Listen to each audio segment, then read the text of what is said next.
Hello everyone, good morning. Welcome back to my YouTube channel Nishtha Pandey life style. कैसे हैं आप सब? होप आप सब बहुत अच्छे होंगे। सो गाइस, अभी सुबह के 5:30 बज रहे हैं और यहाँ पर मेरी पूजा वगैरह हो गई है और अब मैं जाऊँगी ब्रेकफास्ट बनाने के लिए।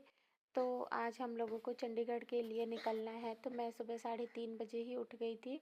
उठ कर के मैंने क्लीनिंग का काम किया और पूजा वगैरह करी और उसके बाद अब मैं किचन में आ गई हूँ यहाँ नाश्ता बनाने के लिए। तो चाय बनाऊंगी और एक तरफ पापा जी ने बोला था हलवा बनाने के लिए, तो मैं हलवा बना दूंगी। और हम लोगों ने सोचा था कि एकदम बहुत ज़्यादा अर्ली मॉर्निंग ही हम लोग निकल लेंगे, करीब 3-4 बजे तक। लेकिन फिर रात में भैया का फ़ोन आया तो फिर उन्होंने बोला कि तुम लोग आराम से ही आना, कोई इतनी जल्दबाजी नहीं है। तो इसलिए फिर हम लोगों ने अपना प्लान जो है वो कुछ घंटों के लिए डिले कर दिया था कि हो गया, अब आराम से ही जाएंगे। तो इसलिए फिर मैं भी आराम आराम से ही कर रही थी। वैसे तो नींद नहीं आ रही थी, जब कहीं जाना होता है तो नींद नहीं आती है। तो नींद तो मुझे नहीं आ रही थी, तो भी मैं 3:30 बजे उठ गई थी, क्योंकि अभी नवरात्रि वगैरह चल रही ना, तो पूजा वगैरह करने में भी टाइम लग जाता है। तो इस वजह से मैं उठ गई थी और पापा जी भी उठ गए थे। तो उसके बाद जब मैंने पूजा वगैरह मैं जब पूजा करने जा रही थी ना, तभी मैंने पापा को बोल दिया था कि पापा ब्रश कर लीजिए, क्योंकि फिर उनको ड्राई फ्रूट्स वगैरह देना और उसके बाद फिर वो ड्राई फ्रूट वगैरह खाने के फिर थोड़ा देर बाद, करीब आधे घंटे बाद, वो चाय पीते हैं। तो इस वजह से फिर मैंने उनको उठा दिया था।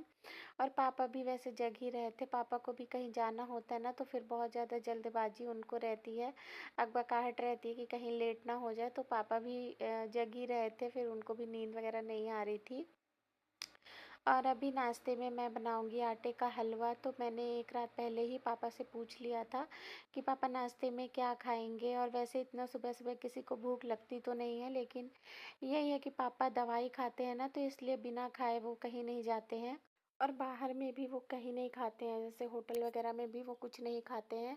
घर से ही जो उन्होंने थोड़ा बहुत आटे का हलवा खाया था, बीच में बस एक जगह रुक करके उन्होंने जूस पी थी। उसके बाद वो उन्होंने पूरे रास्ते कहीं भी कुछ भी नहीं खाया पिया था। तो इस वजह से ना वो घर से ही खा करके जाते हैं।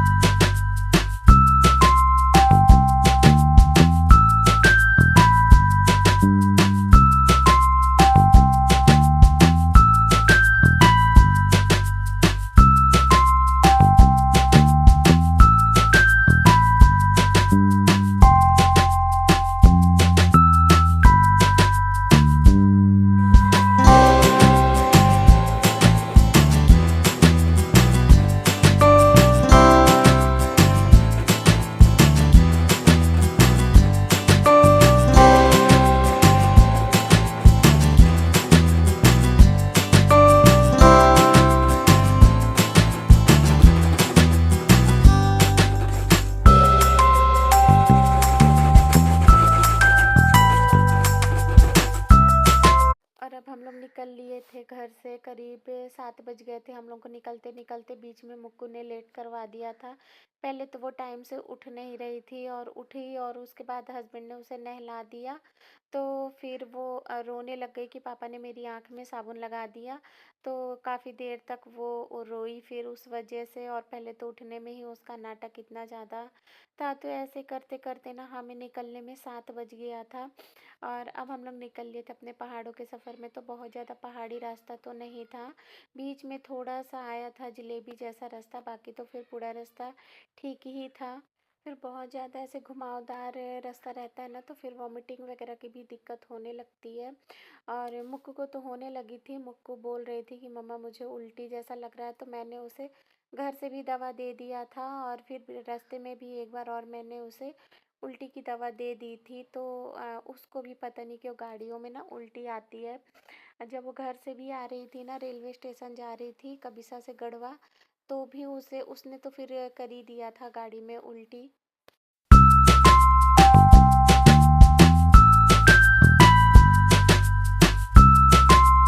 अभी करीब 10 बज रहे थे और हम लोग पंचकुला में एंट्री कर गए थे। पंचकुला हम लोग पहुंच गए थे।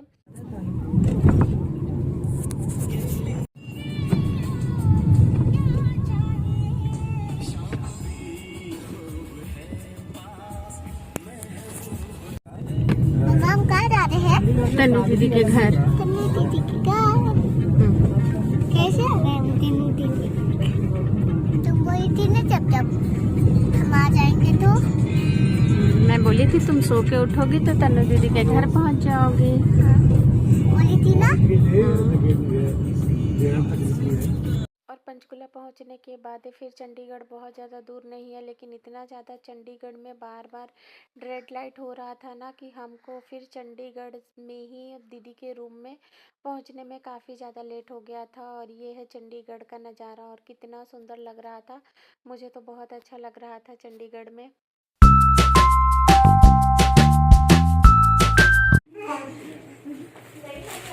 क्या हो रहा है मुक्को? मुक्को खाएगी?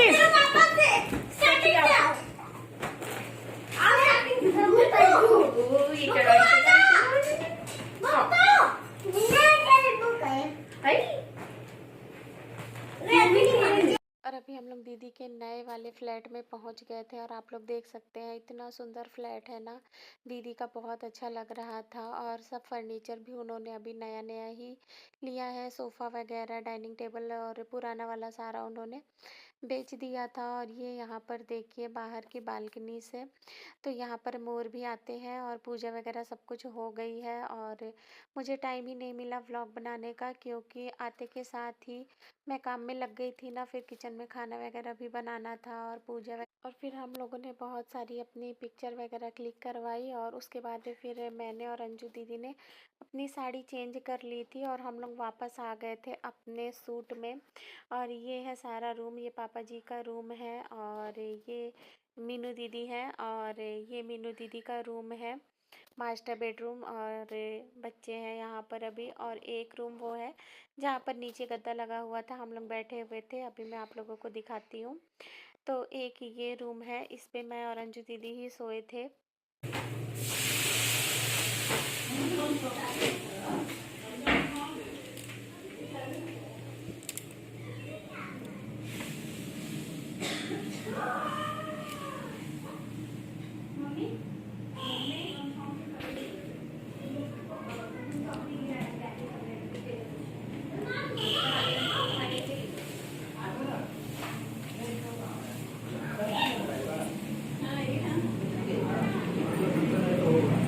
और ये है दीदी का प्यारा सा किचन। और किचन दीदी को बहुत ही सुंदर है। अभी फ़िलहाल वैसे ही पड़ा हुआ है क्योंकि खाना वाना बना है ना।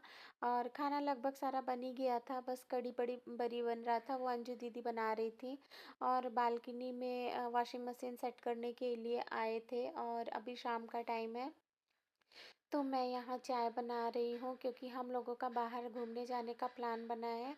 तो मीनू दीदी झाड़ू लगा रही हैं और मैंने सोचा कि मैं चाय बना करके सबको दे देती हूँ और खुद भी पी लेती हूँ, क्योंकि सुबह 3:30 बजे से मैं उठी हुई थी और दोपहर में भी बिल्कुल भी सोने के लिए नहीं पाई हूँ। सोने गई थी पर दीदी लोग वहाँ पर बातें करने लगी थी ना, तो फिर मैं भी नहीं सोई, मैं भी उठ कर के बैठ गई थी।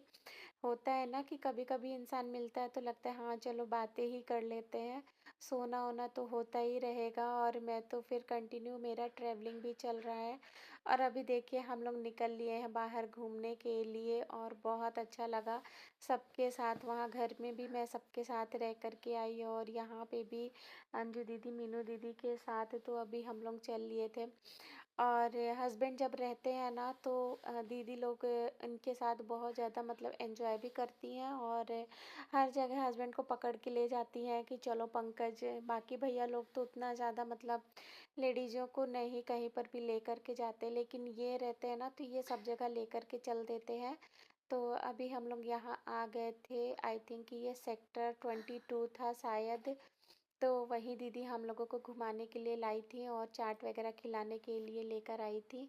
आगे आगे मीनू दीदी चल रही थी, पीछे पीछे मैं और अंजू दीदी चल रहे थे। और अंजू दीदी मज़ा ले रही थी कि देखो कोई क्या कहेगा कि इसकी 3 3 बीवियाँ हैं। तो ऐसे मतलब देवर भाभी का ना मजाक चलता रहता है और इनसे तो ना सब लोग बहुत ही ज़्यादा हंसी मजाक करते रहते हैं, क्योंकि ये सबसे छोटे हैं ना, तो इस वजह से इनसे ना सबका ज़्यादा थोड़ा हंसी मजाक चलता रहता है। और ये थोड़ा भाभी लोग के बीच में ज़्यादा बैठते भी हैं तो इनसे ज़्यादा हंसी मजाक हमेशा चलता रहता है। और ना थोड़ा थोड़ा सा क्लिप आगे पीछे हो गई है।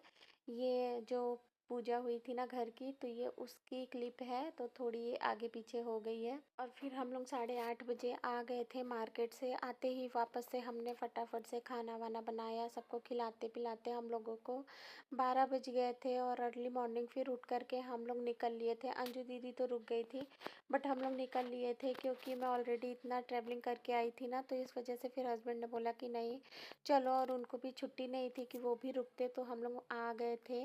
और आते ही फिर थोड़ा देर मैंने करीब आधा 1 घंटा रेस्ट किया, और उसके बाद फिर शाम के टाइम पे हम लोग देहरादून पहुँचे थे ना, तो शाम को 4 बजे से एक जगह पे कीर्तन चल रहा था, तो वहाँ से इनविटेशन आया था।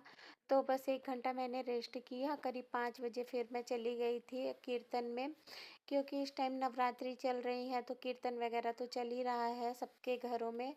तो वहीं से मुझे इनविटेशन आया था, तो मैंने हस्बैंड से बोला कि मैं आती हूँ, बहुत ज़्यादा तो नहीं रुकूंगी, 1 घंटे में आ जाऊंगी, क्योंकि घर पे भी पूजा वगैरह करनी होती है। और इतनी भीड़ देख कर के पहले तो मुक्कू आने के लिए ही अंदर रेडी नहीं थी।